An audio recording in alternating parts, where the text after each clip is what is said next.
Richard. Good morning, everyone. My name is Jennifer Parks, and I'm the COO for Asia Pacific for White & Case. I'm also co-chairing this conference and the Women of Influence Committee, along with Jennifer Wilson over here in red. And so we're going to get started. So, wow, first of all, it's been quite a week in politics in both the US and in Hong Kong.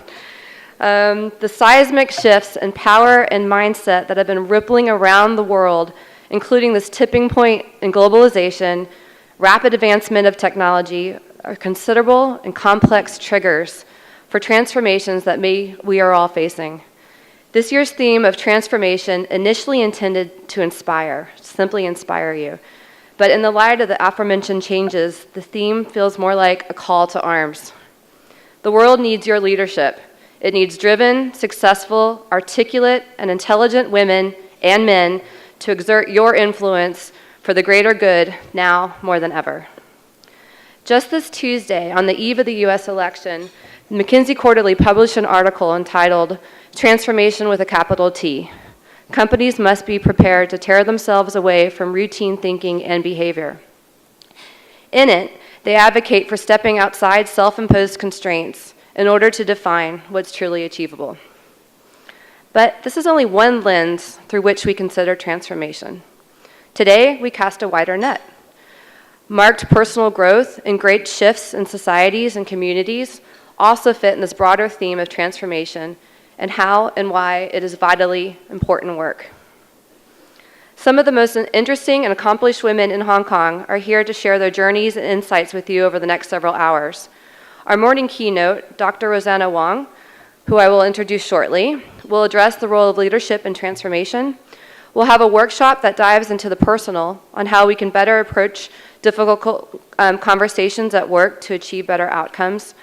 In panel 2, senior leaders in banking, retail, consulting, infrastructure, and academia will address the challenges of transformation across complex organizations. Our third panel is an assembly of inspirational crusaders defining new pathways for creating change within our community. And our lunch keynote, Teresa Ko, will speak to the question of why change is good. Finally, after lunch, we'll be announcing this year's cadre of award winners and honoring their transforming contributions to Hong Kong. Earlier this week, while reading Eric Carle's The Very Hungry Caterpillar to my 2-year-old son, I was struck by how elegant and appropriate the classic metaphor is for what we are discussing today. Being in a cocoon for certain periods of our existence is safe and it fulfills our needs. But after a while, it can be stifling and limiting to what we could be destined to achieve. There's a push-pull between wanting to stay in the familiar and the draw of the invitation to become more fully what we are. The transformation is breaking out of the cocoon or your small self and opening into something unfamiliar, mysterious, and fundamentally elevated in a good way. I invite you to take the next several hours that we are together to listen, to share your story, to reflect. Do you have any cocoons? Can you identify any self-imposed constraints in your life that may be holding you back in either your personal relationships, your work, or your contribution to your community? Together, we can raise our ambitions and challenge existing mindsets to produce truly extraordinary and meaningful results. So now I'll get on to the fun part of the program. We're going to introduce Dr. Rosanna Wong. So for the past 40 years, she has dedicated her life to serve Hong Kong. She's the executive director of the Hong Kong Federation of Youth Groups, which is a primary youth organization in the city.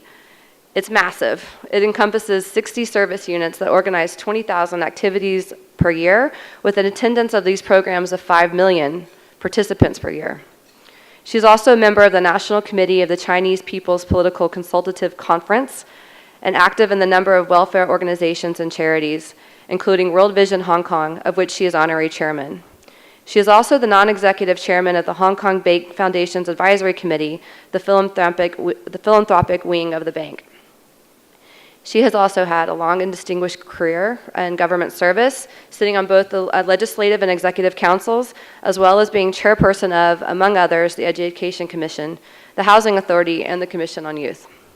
She sits as an independent non-executive director on a number of boards, including HSBC, CK Hutchinson's Holdings, and the Hong Kong and Shanghai hotels, more popularly known as the Peninsula Group. For chocolate lovers, she is also the global advisor to Mars Incorporated. All these activities, combining the nonprofit, the government, and the business, is probably what makes Rosanna unique in Hong Kong. And with this inspiring academic background of a bachelor's degree, 3 masters, and a PhD, she's a perfect keynote for us today and a perfect example of transformation leadership. Please join me in welcoming Dr. Rosanna Wong.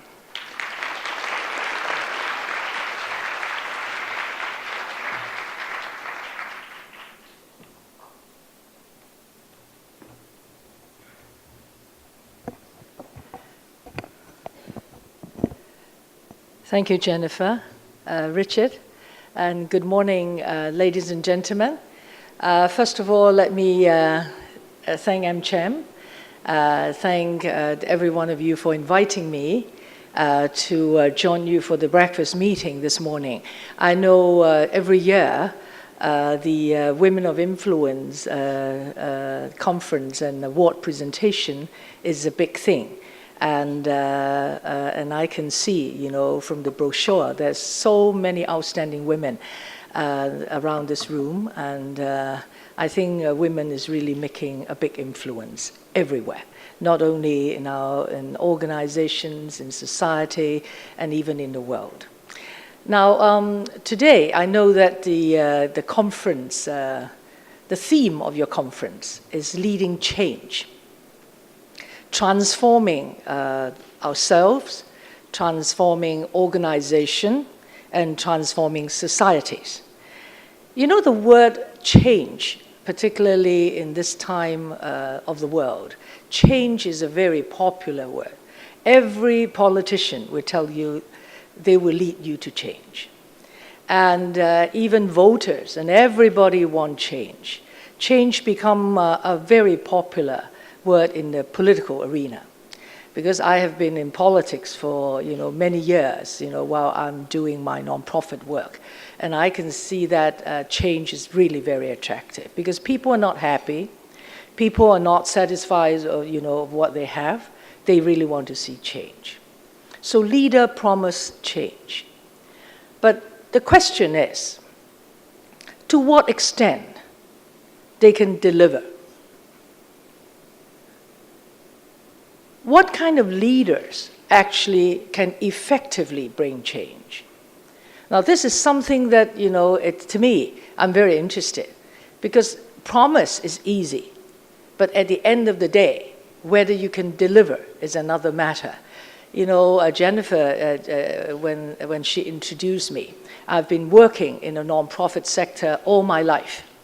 And I'm running, although it's called one of the largest youth organizations in Hong Kong, and I still have a lot of problems within these organizations. Sometimes I want to do something, and I want to fix a problem, and that does not mean that I can really effectively bring change. So this is, as a sociologist myself, I always want to study this area, how to really nurture leaders who can effectively bring change. So the word is not change. The word is effectiveness. How to make sure that this leader effectively bring change and yet not making empty promises. So today, this morning, I'm going to share with you a few insights that I have throughout my career or even my work life. That does not mean that I have these qualities. And I tell you, this is a lifelong learning journey of how to make yourself effective for change. So I just want to share with you 3 insights, since I have been only given 15 minutes to speak. I can share with you 3 insights that I think, who are the leaders, what qualities these leaders have, and that can bring effective changes. Now, the first insight I have is that the persons need to learn what is humility. A humble leader, in my view, always get things done better. Now, the traditional way of looking of what is a good leader is that the leader needs to be very confident, strong-minded, and sometimes need to be very outspoken. Yes, I don't disagree with these qualities. But at the end of the day, if that leader learned the lessons of what is humility and being humble, it's more effective. Now, let me explain when I use the word humility. Humble people, humble leaders are more ready to learn. They are not arrogant because they don't have answers for all the problems and they do not have solution for everything. They need to admit sometimes they don't know. They always keep pace of what's happening. The world is changing very quickly. If I do not know IT, I do not know IT. If I don't understand what you're talking about, I do not know what you're talking about. Humble leaders are ready to learn. And humble leaders are ready to listen. This is challenging. You know, a leader always feels they know everything. They know better than anybody. Even within my organization, I have no time even to listen to a lot of stuff, talking a lot of stuff that I don't want to listen. But humble leaders do listen and admit the fact that the world is diverse. People do have different views on different things. If a leader only sticks to what he believes, it's totally correct. He's not humble enough. We need to listen to different views and have the generosity even to adjust our own views.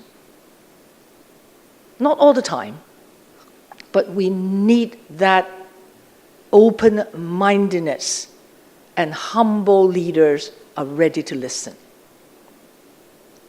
And humble leaders are also ready to engage. Engagement is something that's very testing because I understand, in my life, success is not always an individual. Success is always teamwork. If I claim all the credit and feel everything is done by me, people will not follow me.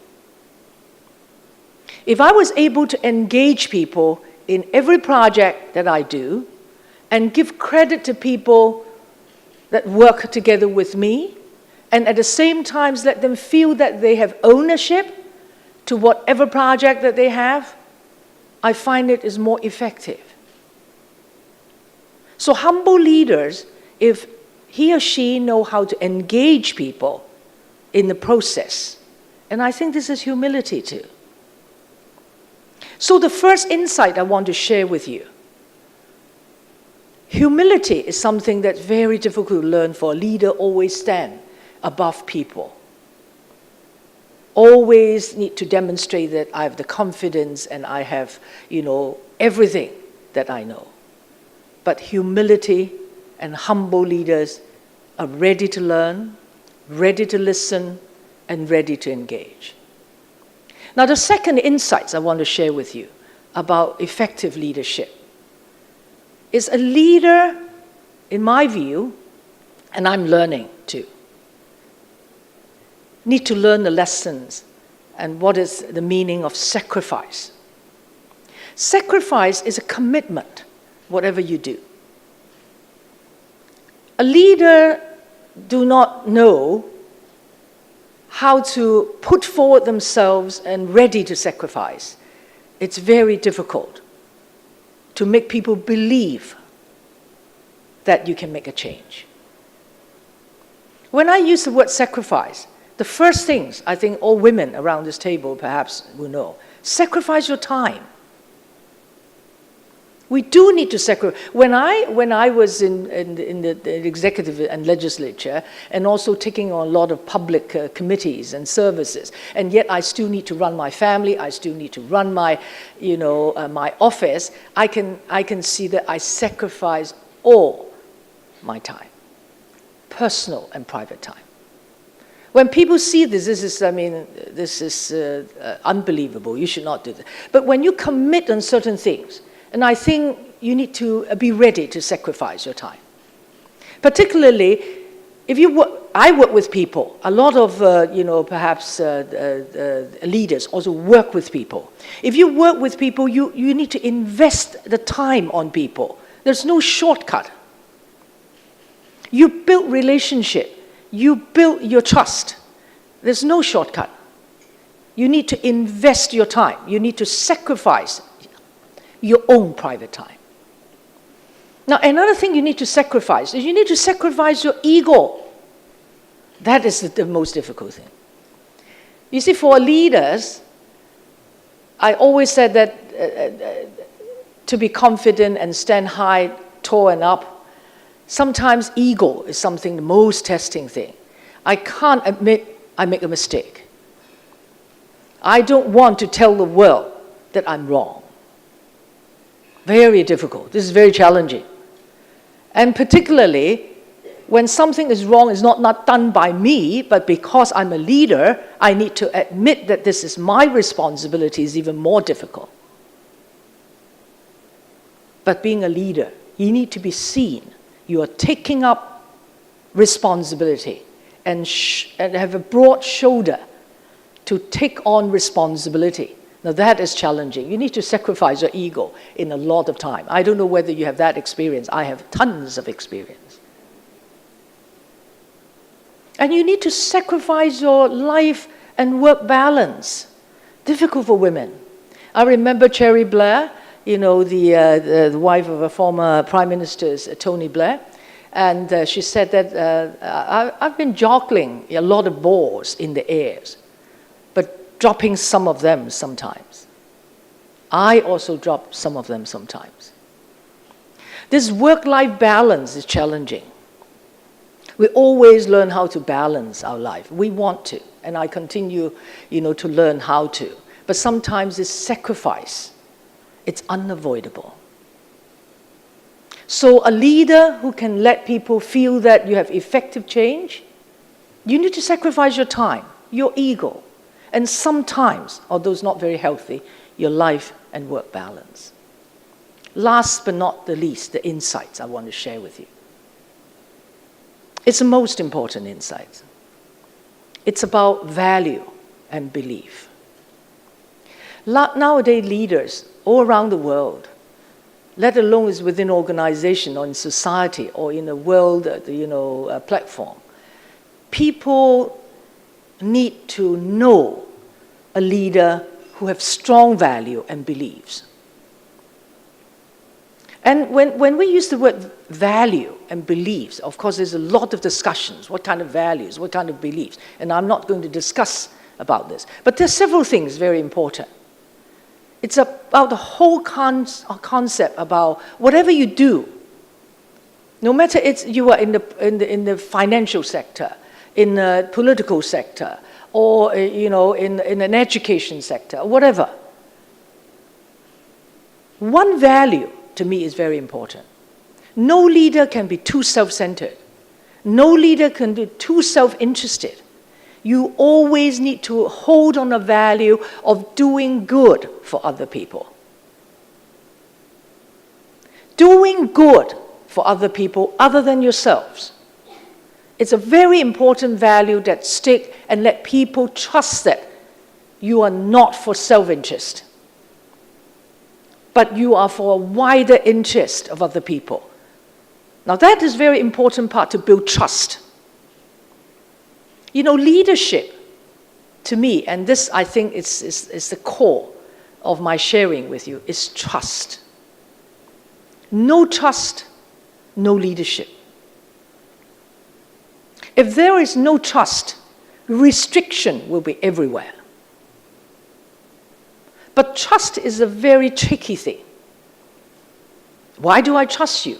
Why do I don't trust you? It's not that because you look better, you look less better. It's all about the people, the person, the leader. Whether that leader gives you a sense of trust. Whether that leader has exemplified integrity so that you trust that person and you can make sure that the person can effectively bring change. Now, this is something that I actually learned most part of my life, how to let people trust you. What have I done that I do not gain trust? What have I done wrong? That why is it people, when I try to convince in something, they don't trust it? So trust is a very testing lesson for all leaders. If you want to transform yourself, you need to look into who you are as a person. What is the motives of you doing so many things? For who? And at the end of the day, whether you are really want to lead people for change, if you do exemplify that sense of trust and integrity. Today I share with you is not the 3 insights about humility, about sacrifice, and about stick to the values and believe. That does not mean that I have all these qualities. I tell you I don't. I'm learning. And I hope that for whoever sitting around this room want to be a leader one day, and you promise people for change. And this is a very good benchmark to review yourself. And I hate leaders who always said, I want to do this, I want to do that. But at the end of the day, they don't deliver. I would rather a leader do one thing, and I can see that this is being done. And I thank you for this opportunity for me to share with you. And the last word I have is what I've been doing, all my life, working for young people. I enjoyed it very much. And I also want to nurture a lot more young leaders who do have the sense of being humble, ready to sacrifice, and have strong values and belief. Then I'm sure our younger generation will bring change. Not only to the family, to the organizations, to the communities, but even to the world. Thank you very much.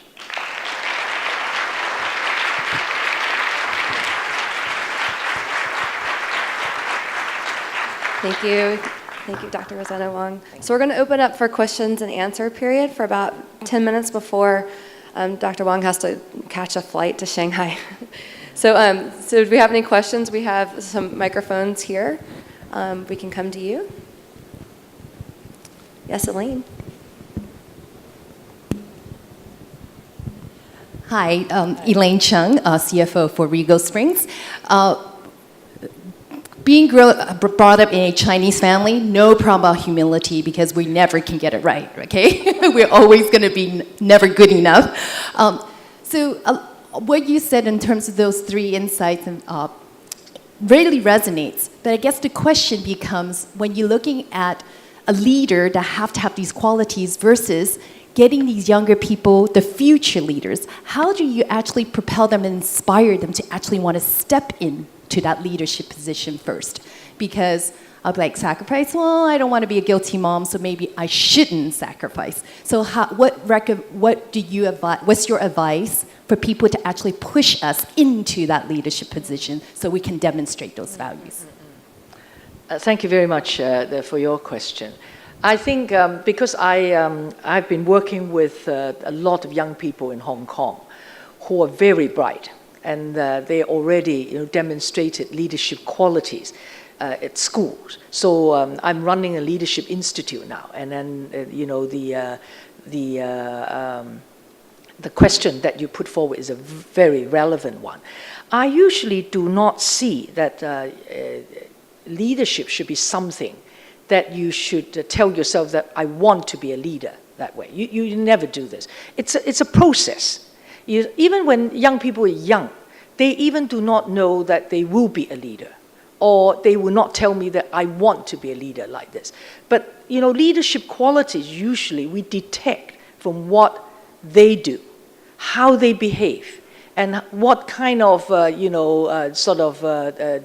interest they have. So we involve young leaders at a very early age, when they're usually at high school, middle high school, or even upper high school. We already engage them, all right? And then talk to them and observe them and teach them a number of skill set. And then the leaders will automatically come out very easily. You can see it. You know, leaders, particularly for young leaders, you're talking with young leaders, they will come up very quickly. You will observe that they will probably be a future leader. Either they're very articulate, very outspoken, and they're very helpful. They always want to take up responsibility, and like other people, always sit at the back. I mean, leaders usually come up front. I mean, it's very easy. So by the time they're at university, we already know they have that qualities. So, but when they come in, they do not know too, but they behave like the leaders. They think like the leaders, and then and then we do a lot more work. So we follow our leaders, you know, when they're young, until they do become a leaders. Because leadership is something is not only within an organization, also in the society, in different capacities.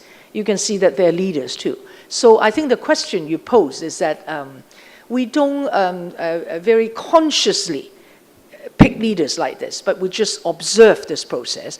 And Hong Kong actually has a lot of young and upcoming leaders. They're very, very bright, and they're ready to serve Hong Kong too. I mean, we do have leaders like this. Yes, Sophie?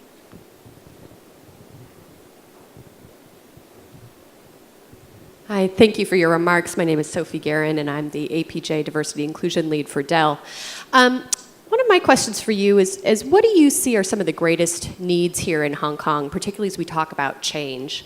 And, you know, we've got a room full of, I would say, probably fairly capable professionals. And how might we be able to leverage our skills to begin to contribute to addressing some of those challenges here in Hong Kong?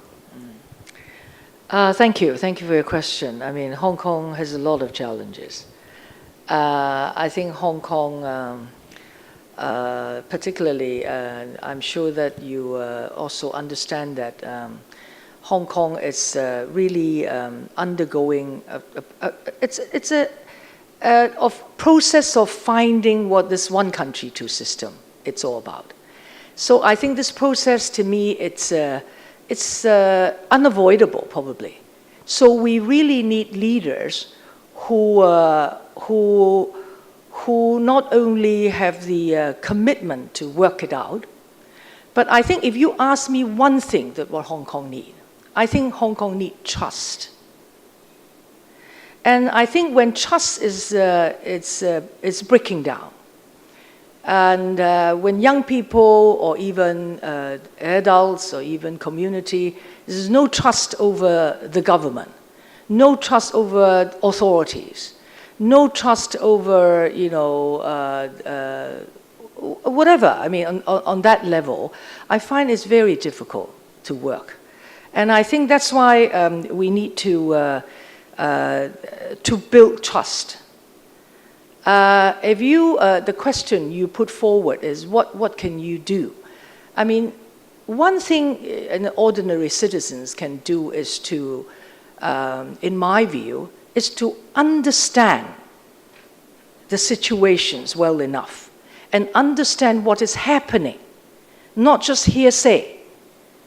What is the facts and data about what's going on? What is the truth? What is the reality? A lot of people, partly because of this internet culture, it's very easy just know little thing and assume that this is it, and not going deeply into what exactly the problem is. And therefore, I think the first thing we need to transform ourselves is to understand the issue, understand it thoroughly. If you don't understand, ask people about it, and then build your opinion based on facts, based on your full understanding of what is it. I don't mind Hong Kong has different views and different, you know, opinion on different things, because Hong Kong is like this. I mean, you know, everybody can have diverse view. But one thing I do mind is that not basing on the full understanding on what is it. Just like talking about the basic law. I'm sure a lot of people have not seen the basic law, don't understand what the basic law is talking about, don't understand something that already, is there, but we don't know, but we assume we understand. Now, to me, particularly I work for young people. I always want young people to understand first, and then establish and build your opinion, and then share your opinion with other people. I don't always, just tell people that this is right, this is wrong. I will not. And I will not even tell them that you should support this, you should not support. I never do this. I just tell you, this is the issues. This is the fact. You go and study them, understand them, and you tell me how do you think. And I think that this is, you can do. Thank you. Thank you. Yes. Thank you. I found your talk extremely inspiring, and I found your 3 points very practical, actually. So thank you very much for sharing. Thank you. My name is Shalini Mitani. I'm from the Zubin Foundation. And I have 2 quick points. The first one is you talked about values are essential for building trust. And we know, and you've just said, there's been a breakdown of trust in Hong Kong. I wonder how, and I'd love some practical examples from you, how the government of today, as an example, can build trust when there's a sizable or a part of the population that doesn't have the same values or think they don't have the same values. So when you have this conflict between needing to trust but actually not having the same values. And my second question is, and I think it goes to Sophie's point, we have a room of extremely smart women here. Many of them run the regions for their large companies. Some of them have been here for a long time. My family's been here for 4 generations. And most of us are non-Chinese speakers, or a lot of us are non-Chinese speakers. What do you see as the future for non-Chinese speakers in Hong Kong who are, I'd like to call us indigenous to Hong Kong, in terms of helping you lead that effective change within the wider Hong Kong community, people who love Hong Kong? Thank you very much for your comment as well as your question. The non-Chinese community, in my view, is extremely important. What makes Hong Kong tick? Because Hong Kong is a cosmopolitan city. It's a city we believe in openness. We believe in people coming in, no matter what race you are and what nationality you are. You should be welcome, and you form part of Hong Kong. And this is what makes Hong Kong so special.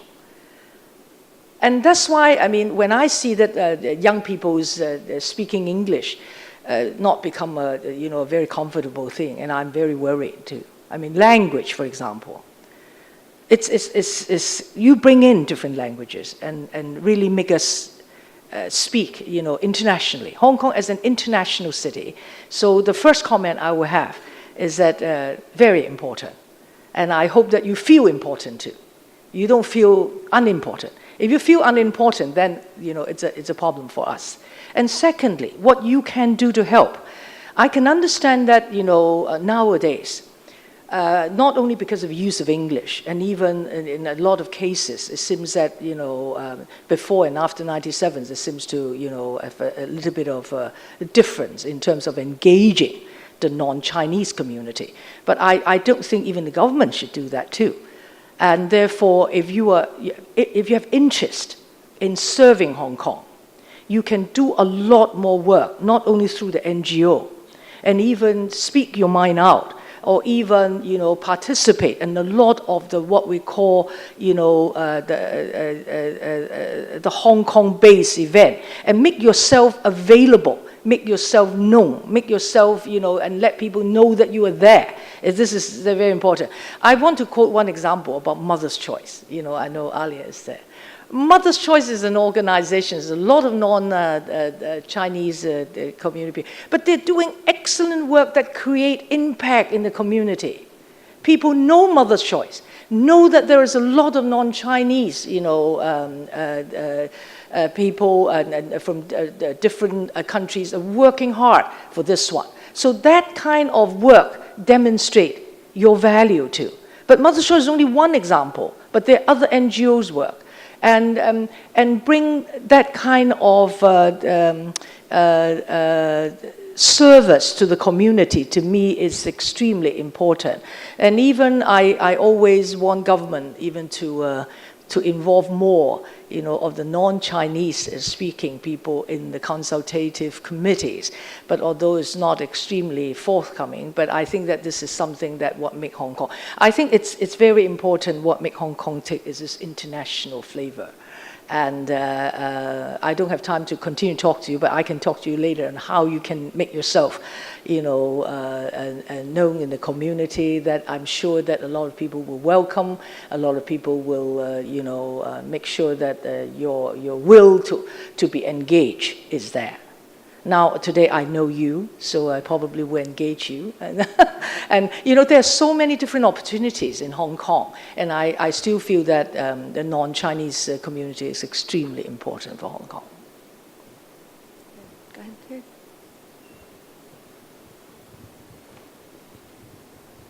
Thank you very much. Steve Lackey from BNY Mellon. Dr. Wong, as a leader, all of us have different role models, and the role models may change over a period of our lives. But maybe you could share with us some of the role models that you think about as you serve as a leader within this community. Very good question. I have a model. I've actually two person in my life. I will think it's that influenced me. One is my mother. My mother is my role model. My mother is my teacher too. And, but my mother is such a good mother. She passed away, a few years ago. But she is a very open-minded mother, unlike a lot of Chinese family mother. You talk about Chinese family. But my mother is an educated mother. It's a mother who's very open-minded, who always put trust on the children. So I learned the whole lessons about trust. If my mother trusts me, I will trust her.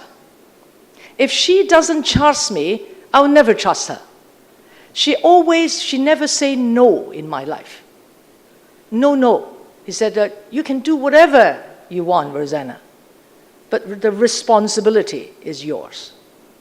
So when I was young, I always know how to take up responsibility, and I will not do anything that probably will make myself have more responsibility sometimes, or even do something that will that I cannot, bear the consequences. So I think my mother taught me one lesson is trust. Nowadays, even for young people, I think we should trust our young people before they learn how to trust us. So this is something that I think my mother, I always be grateful to her, having this generosity in bringing up her children. And I'm very grateful. This is one model I learned. Another person is Dr. Sun Yat-Sen. Now, Dr. Sun Yat-Sen, I don't know him. He just, celebrate 150 years this year. When I was young, I read a lot of things about Sun Yat-Sen. Sun Yat-Sen has one thing that I learned in his life, is passion. Passion for change. Passion is very important for leaders. Passion is a driver. Passion is something that it will lead you to do what you want to do. Actually, Sun Yat-Sen has undergone a lot of, attempt to change, but he never get one success.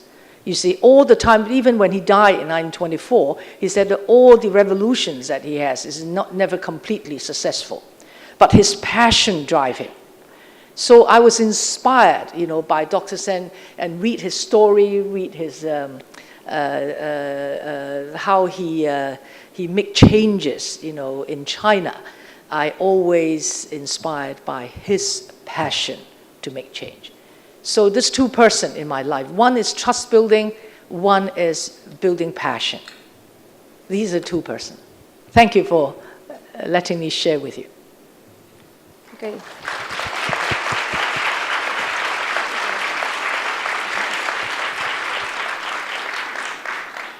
Dr. Wong, this is a small gift of our appreciation, and you've certainly shown your passion and your humility as a leader today. Thank you very much. Thank you very much. Thank you. Have a seat. That was a great way to start the conference, wasn't it? So thank you, Dr. Wong. Again, that was a very, thank you for taking your time to speak to us today. I know that was you're rushing off now, but it was great to squeeze it in. So I'd like to thank our sponsors also. We have a title sponsor, Stanford American School of Hong Kong. Our gold sponsors of BNY Mellon, Goldman Sachs, Thomson Reuters. Silver sponsors are Harvard Global Investment, PBH, White & Case. Bronze sponsors are CUHK Business School. You can read this all above me, I'm sure. Dell, Eversheds, JLL, and Regal Spring. Cocktail sponsors are Deloitte and Pernod Ricard. Lunch wine sponsor, we'll have wine today at lunch, HLT, Napa. Official news media, Financial Times. Official social media partner, Facebook. Official newswire partner, PR Newswire. Our media partner, HR Magazine. And our supporting organizations, W Hub and the Women's Foundation. So we wouldn't have today if we didn't have our sponsors, so thank you very much for that. So next we have our breakout session. So how this works, if you haven't been before, is that we have 3 breakout sessions that are running concurrently. And then they run again, they run twice. So there's one from 9:30 to 10:30 and then one from 11 to 12. So you would pick 2 out of the 3 to attend. This year we're doing something a little bit different. We usually have panels, panel discussions on our during our breakout sessions, but our first panel is actually going to be a workshop on personal growth, so it won't be the panel format the other 2. Now the trick here is that there's only 60 people that are allowed into the room because of the workshop format, and so the first 60 people will who come in, we'll have to close the door after 60 people enter the room for that first one, and then we'll have the second, and then we'll be repeating it again. So if you didn't get into the first one you wanted to, you can try again the second time. And then please be reminded to take your personal belongings in your conference folder with you, because when you be coming back, there'll be a different assigned seating for our lunch, and we'll see you back here at 12:15. Thank you very much.